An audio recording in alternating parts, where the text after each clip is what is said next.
নবীদের বৈশিষ্ট্য হচ্ছে নবীরা যেখানে মারা যায় ওখানেই কবর দিতে হয়। জানেন এটা? বিষ্ণু ইসলাম মারা গিয়েছিলেন আম্মাজান আয়েশা রাদিয়াল্লাহু তাআলার ঘরে, ফলে ওখানে বিষ্ণু ইসলামের কবর রয়েছে, ওখানেই কবর।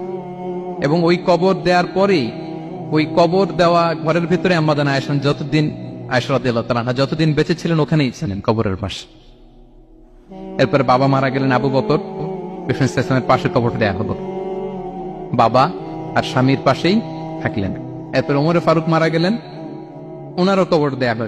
কিন্তু এখন তো আর বাবা আর স্বামীর সাথে পর্দা নাই, ওমরে ফারুকের সাথে তো পর্দা আছে। তো তখন তিনি ঘরটা হয়ে গেছে ছোট, তিনটা কবরে অনেক জায়গা স্পেস নিয়ে গেছে। এখন অল্প একটু জায়গা পর্দা টাঙিয়ে দিলেন ওমরে ফারুকের সাথে পর্দা হিসেবে, ছোট্ট একটা জায়গায় যতদিন বেঁচে ছিলেন ওখানটাতেই ছিলেন। ওমরে ফারুক যখন আমিরুল মুমিনিন খলিফা, তখন ছেলে আব্দুল্লাহকে পাঠিয়েছিলেন যে যাও একটা অনুমতি আগে থেকে নিয়ে রাখো আম্মাজান আয়েশার কাছ থেকে, যেহেতু ঘরটা ওনার, ওনাকে বলে রাখো যে আমি মারা গেলে যেন আমার দুই বন্ধু মুহাম্মদ সাল্লাল্লাহু আলাইহি ওয়াসাল্লাম এবং আবু বকরের পাশে যেন কবর দেয়া হয়। আব্দুল্লাহ এসে বলল, আব্বা জান তো এই পায়গাম পাঠিয়েছেন। আয়েশা রাদিয়াল্লাহু তাআলা বললেন, আমার খুব ইচ্ছা ছিল আমি আমার স্বামী এবং বাবার পাশে শুব, কিন্তু আমিরুল মুমিনিন যখন চেয়েছেন এটাকে আমি ফিরিয়ে দিতে পারিনি। ঠিক আছে যাও, তোমার আব্বাকে বলো তোমার আব্বাই শোবেন ওই জায়গায়। আচ্ছা, তো ওমরে ফারুক আপনারা জানেন অ্যাসাসিনেশনে ইন্তেকাল করেছেন, আত্মাইর আঘাতে, ছুরিকাঘাত করা হচ্ছে কয়েকবার, স্টেবিং। এত জখম হয়েছে, দুধ দিলে ওই জায়গা দিয়ে দুধ বের হয়ে যায় না, বীজ পানি দিলে বের হয়ে যায়। তো সবাই বলল আমিরুল মুমিনিন আপনি এবার ওসিয়ত করেন, কে হবে আপনার পরে লিডারশিপ, কে নিবে, মুসলিম উম্মাত অনেক বড় হয়ে গেছে। তখন তিনি ওসিয়ত করলেন এবং ছেলেকে আব্দুল্লাহকে আবার বললেন যে আব্দুল্লাহ আবার যাও, যে আম্মাজানের থেকে অনুমতি নাও। বলতেছে অনুমতি না নিলাম আর অনেক আগে, উনি তো বলছে আপনি মারা গেলে ওখানেই শোবেন। বলতেছে না, তখন আমি আমিরুল মুমিনিন ছিলাম, এখন তো কিছুক্ষণ পরেই মারা যাবে, এমনও হতে পারে আমার ভয়ে বা লজ্জায় তখন অনুমতি দিচ্ছে, এখন আর দিবেন, আবার যাও। আবার গেল, আয়েশা রাদিয়াল্লাহু তাআলা আনহা বললেন না, এখন আমি আগের কথার উপরে আছে, তোমার আব্বাই সেখানে শোক। সুবহানাল্লাহ। ওমরে ফারুক ওখানে শুলেন, তখন তিনি পর্দা আরম্ভ করলেন আম্মাজান আয়েশা। তাহলে রাসূল সাল্লাল্লাহু আলাইহি ওয়াসাল্লামের কবরটা হচ্ছে আম্মাজান আয়েশা রাদিয়াল্লাহু তাআলা আনহার ঘরের ভেতরেই। আপনারা মসজিদে নববী যারা ভিজিট করেছেন তারা জানেন যে আপনারা যখন কিবলামুখী হয়ে নামাজ পড়েন, বাম দিকে বিষ্ণু সাল্লাল্লাহু আলাইহি ওয়াসাল্লামের কবর, সেখানে রাসূল সাল্লাল্লাহু আলাইহি ওয়াসাল্লামের পাশে আবু বকর এবং ওমর ফারুক রাদিয়াল্লাহু তাআলা আনহুমা শুয়ে আছেন। রাসূল সাল্লাল্লাহু আলাইহি ওয়াসাল্লামের কবর থেকে মিম্বার পর্যন্ত এই পুরো জায়গাটা রাউদাতুম মিন রিয়াদিল জান্নাহ, দুনিয়ার বুকে জান্নাতের একটা টুকরা। বিষ্ণু সাল্লাল্লাহু আলাইহি ওয়াসাল্লাম ইন্তেকালের আগে ওনাকে অপশন দেয়া হয়েছে, নবী আপনি চাইলে থেকে যেতে পারেন আজীবন, তো আর চাইলে আমার কাছে চলে আসতে পারেন, এই হ্যাভ অপশন।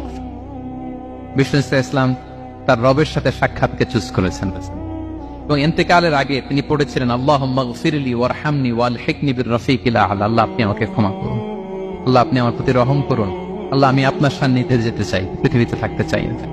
সুবহানাল্লাহ। অপশন দেয়া হয়েছে, আপনার অপশন দেয়া হবে, হ্যাঁ চাইলে আজীবন থাকেন। আমরা অপশন পেলে তো বলতাম আল্লাহ যা হয়েছে এখানেই থাকতে চাই, কি বলেন? বিষ্ণু সাল্লাল্লাহু আলাইহি ওয়াসাল্লাম বলেছেন ইলা রফিকিল আ'লা, হে আল্লাহ আমি আপনার সান্নিধ্যে যেতে চাই।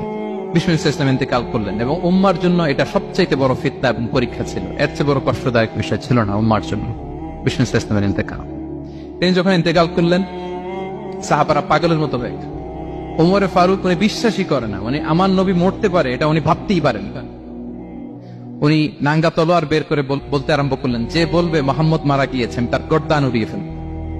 পরিস্থিতি অত্যন্ত ভয়ঙ্কর। আবু বকর রাদিয়াল্লাহু তাআলা আনহু তিনি আয়াত তেলাওয়াত করলেন, ওমা মুহাম্মাদুন ইল্লা রাসূল ক্বাদ খালাত মিন ক্বাবলিহির রুসুল, মুহাম্মদ রাসূল ছাড়া কিছু নন, তার আগে অনেক রাসূল চলে গেছে, তিনি যদি মারা যায় বা শহীদ হয় তোমরা কি আবার আগের কুফরিতে ফিরে যাবে? এই আয়াত যখন তেলাওয়াত করলেন ওমরে ফারুক হাঁটু গেড়ে বসলেন। তিনি বললেন এই আয়াত তো আমি আগেও জানতাম, অনেক তেলাওয়াত করেছি, কিন্তু আমার মনে হলো এই মাত্র আয়াতটা নতুন করে শুনলাম, এই মাত্রই বোধহয় কোরআনের এই আয়াতটা নাজিল হয়েছে। সাকিফায়ে বনু সাঈদার মধ্যে সবাই বসে আবু বকর রাদিয়াল্লাহু তাআলা আনহুকে খলিফা হিসেবে নির্বাচিত করা হলো। বিষ্ণু সাল্লাল্লাহু আলাইহি ওয়াসাল্লামের ইন্তেকাল শেষ, গোসল দেয়া শেষ। আমরা যেমনি মারা গেলে আমাদের জামা খুলে অন্য একটা জামা পরিয়ে গোসল দেয়া হয়, বিষ্ণু সাল্লাল্লাহু আলাইহি ওয়াসাল্লামের ক্ষেত্রে এটা হয়নি, ওনার গায়ের জামা খোলা হয়নি, যে জামাটা ছিল ওই জামাটার উপরে গোসল দেয়া হয়েছে, ওনার ইউনিকনেস। এবং বিষ্ণু সাল্লাল্লাহু আলাইহি ওয়াসাল্লামের জানাজার নামাজে কেউ ইমামতি করেনি। কে হবেন ইমাম? উনিই তো ইমাম, গোটা বিশ্বের ইমাম, ঠিক কিনা বলেন? কে হবে ওনার জানাজার ইমাম? কেউ না। সাহাবারা ডিসাইড করলেন কেউ ইমামতি করবে না।